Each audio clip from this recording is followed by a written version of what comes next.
guys, how are you all? I hope you're all fine and safe.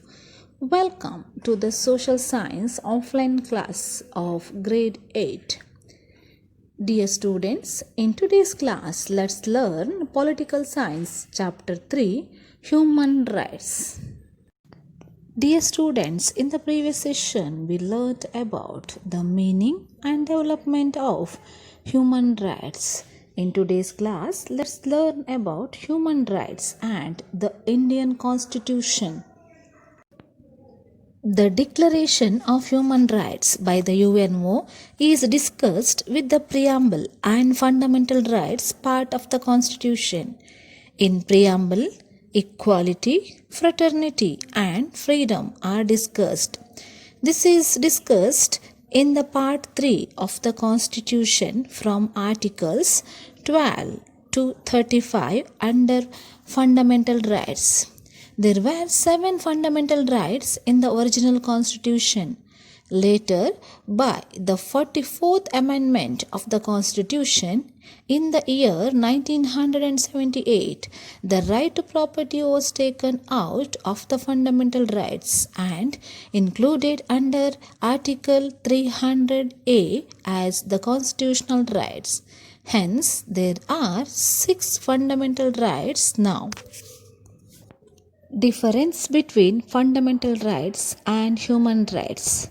Human rights are universal in nature and are necessary for the holistic development of human beings. These uphold the dignity of human beings. Their violations are not protected by the court of laws. The fundamental rights are ensured by the Constitution.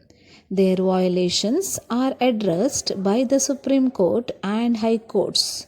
The fundamental rights are specific in nature and are protected by the constitutional law. Institutions of Human Rights Protection. The UNO held meeting with all the member states in 1966 and has directed all the member states to remain committed to the protection of human rights. An International Human Rights Commission is formed at the international level. As supportive to this, National Human Rights Commission and State Human Rights Commission are framed at national and state levels. National Human Rights Commission. National Human Rights Commission is a constitutional body. It was established through legislation in the Parliament in 1993. It is a watchdog of human rights in the country.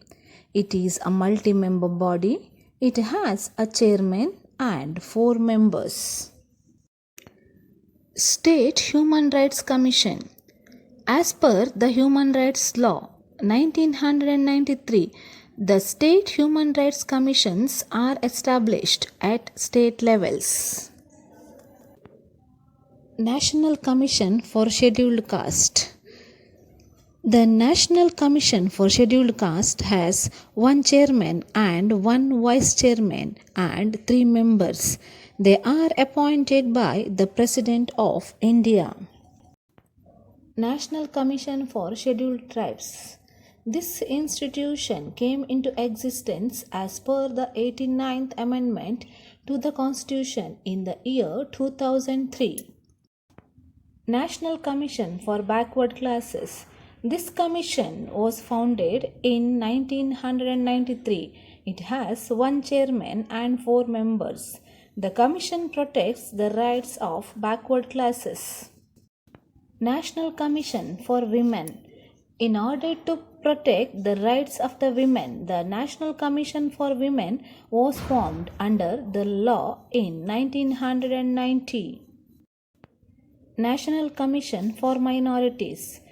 This commission was formed in the year 1992 for the protection of minority people.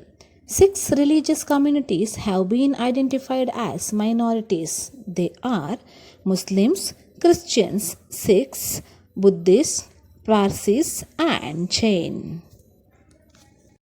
Dear students, we have come to the end of the lesson. Now, let's have a quick recap of today's lesson.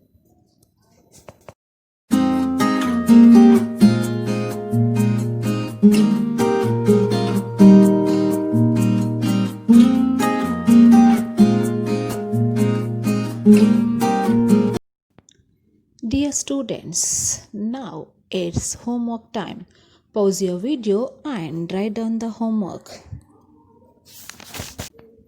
Who appoints the chairman of the Human Rights Commission? Thank you for watching the video. Meet you soon. Stay home, stay safe.